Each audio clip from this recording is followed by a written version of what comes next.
Hello everyone, I know it's a little bit late, but I just wanted to make a video here talking about the first of the E3 press conferences, and I'm going to be making some more videos about the other ones in the next few days. So, Bethesda held their own press conference a few days before E3 actually, but it doesn't really make sense to make a video about it any other time. So it was basically a part of the E3, but it happened before the main conference. And from the very beginning of the conference, like, it's kind of cute. It starts with a clip of a bunch of families, and it's families of the game designers and stuff like that. And that's cute and all, but it's kind of weird because Bethesda isn't a company that you would expect that type of thing from. You might expect that type of thing from Nintendo. Like, I think that would fit in great at a Nintendo conference. But the thing is, Bethesda is where you go to get games like Wolfenstein, where you're going around like shooting Nazis, and games like Fallout, where you're dropping mini nukes on people and fighting raiders and this like dystopian future. It seems really weird to open up your press conference with clips of a bunch of families and their kids. I mean, it's kind of cute, but it just didn't feel like it fit really.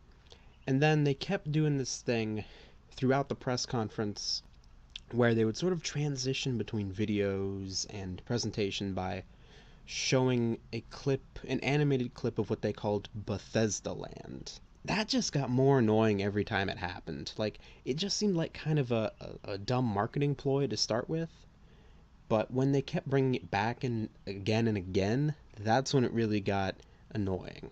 So, to start the press conference off, they just sort of have this, almost a montage of games that they've already released, which, okay, I mean, that's not a thrilling way to begin your press conference, but I guess it builds hype for the brand. And, it's Bethesda's own little conference, so I guess that's okay for a developer. You'd kind of expect a developer to go out there and try to say, hey, we're Bethesda, this is our legacy, this is who we are as a company, this is what you should think of when you hear of our brand. Like, that's all right, but it's not exactly what I came there for. So in the beginning, the whole beginning was just sort of not right. And then they had this guy come out to present, and he got everything across clearly, but he was just kind of boring. He didn't deliver anything with a whole lot of emotion. And I don't know, he just didn't come across as a guy who should be doing, like, lots of professional speaking in front of large audiences. Like, he's not bad, maybe he could get better at it, but he was just way too flat for something like a gaming conference. Pretty early on, they showed off the VR, which is really cool to see. Like, that definitely belongs in the conference. This is when things picked up a little bit. But at the same time, for most people like me, I can't really afford VR right now. And so it's kind of cool to look at it, but it doesn't really appeal to me directly, because that's something I know I'm not going to be getting. And it's kind of weird to sit there for like 4 minutes looking at something there's no way you're going to get. In addition, it's kind of weird to show off VR at a press conference. Like, I do think it makes sense, but you're definitely not going to be able to get the full experience because the whole point of VR is to feel like you're actually in the game, which you can't do if you're just watching it. So you're just watching gameplay on a screen of somebody playing VR. And some of the stuff looked really cool. Like, they had Fallout 4 explain that the game was going to be compatible with the new VR, and it actually looks like it kind of alters the game mechanics some in a way that might be useful and interesting. The aiming of weapons looks a lot more dynamic than in the original game, but graphically it looks weird because the gun is just kind of floating in the air in front of you. So it looks interesting, but it's not exactly, going to make me want to go out and buy a VR. So the next thing they did really was they showed a video of YouTubers, or at least I think they were YouTubers, playing the Elder Scrolls Online, where you can now play in Morrowind. So that's a cool idea, but something weird happened when that part of the conference began. So they were playing a video. A lot of this conference was videos, which was kind of weird because the whole point of a conference is let's actually have an interaction in person. Let's actually get together to have this conversation, not just hear a bunch of videos you could have watched at home. But anyway, this was in a video, and there was some issue between the way the video and the audio were not syncing up. at all. And it was just weird. It seemed sloppy. I mean, I know accidents happen, and the rest of the conference was fine, so I'm not really blaming them for this, but Elder Scrolls Online, it's not really my thing, so I don't have a ton to say about that. It looks fine, but since I'm not really into MMOs, I don't know if it would interest a big MMO fan. However, I am a fan of the Elder Scrolls, and I do know that a lot of people want to go back to Morrowind, so it's at least a cool idea to let people go back to Morrowind, because it's been a long time since Elder Scrolls 3 came out. Then after that, they introduced this idea of the Creation Club. Well, it sounds a lot like paid mods. Apparently, it's not quite the same, but it does seem like it would be pretty cool. Apparently, some things on there will be officially made by Bethesda developers, and others will be from top like creators in the modding community. So I have mixed feelings about that, and it seems like a lot of other people who have commented on this are the same way. Big part of why people enjoy mods is because they're free. But on the other hand, some of these modders do put in a ton of work, and I can kind of see why one might argue that really good modders should get paid. And in order for them to get paid, you kind of need to charge for their content. I would hope that maybe donations would be all that people would need, but I kind of get it. But the thing is, it's hard to judge the Creation Club as a whole because they didn't give any more description of it. Here's one place where they really dropped the ball because they just played a video and moved on to the next game.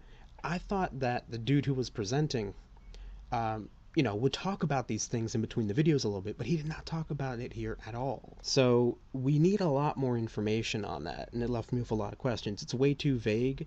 I don't know if it's good or bad, but it was too vague. After that, they talked about an interactive card game, Elder Scrolls Legends. I'm sorry, I just really don't care about that type of thing, so I don't really have much to say about that. I guess if you're into that type of game, that's cool. Then they talked about Skyrim for Switch, for Nintendo Switch. Good for them. I mean, it's Skyrim. It's been out since what, 2011 now. So again, that's another one that's just not a big deal for me. It's not bad for the conference.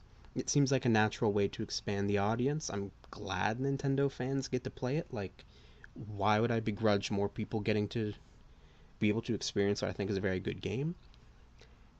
It just seems like at this point you're in the middle of the press conference and there's still really no big announcements for most people. Because if you're the type of person who likes the Elder Scrolls, you probably have already played Skyrim. I don't think there are a whole lot of Switch owners who were like, oh man, I really, really want to play Skyrim. I just need to wait for them to bring it to the Nintendo Switch. I mean, again, nothing wrong with bringing it to the Switch, but it doesn't really seem like a big announcement. The next thing also didn't really seem like a big announcement, so they're expanding Dishonored 2. I haven't played Dishonored 2, I played the original Dishonored. I liked it, wasn't crazy about it, but I do know the basic characters, so apparently in the expansion you get to kill the Outsider, and that's a really cool idea just because of how he was, at least in the first game, and I assume he continued playing a similar role in the second game. He's sort of like this puppet master who clearly, kind of knows behind the scenes everything that's going on. But it's also hard for me to get hyped up for an expansion. It's not even a new game, it's just an expansion. That seems like the type of thing that you wouldn't bring to a press conference. Definitely not E3. You just release a trailer on your website or something. And then they follow that up with an announcement for the Quake World Championships. A pro gaming thing. And they give, this nice little history on how, apparently, at least according to Bethesda, Quake was the beginning of pro gaming back in the 90s. So that's cool for Bethesda's brand and their history. But this, again, is a really targeted thing. And that just has become kind of the theme of the press conference at this point. You had that card game. That's cool, I guess, if you're one of the few people who like that type of game.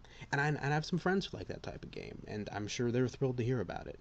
But for 90% of people, we don't care. And that's not to say it's a bad type of game, it's just not our thing. Skyrim for Switch, so few people care about that. And then the Quake World Championships, I mean, how many of you listening right now are professional level gamers. Probably none, maybe one or two. So, like, good for them, but it doesn't make sense to really bring that to a press conference, in my opinion, just because it doesn't apply to enough gamers. Then after that, they brought in a few more games. They brought in a new horror game, The Evil Within 2.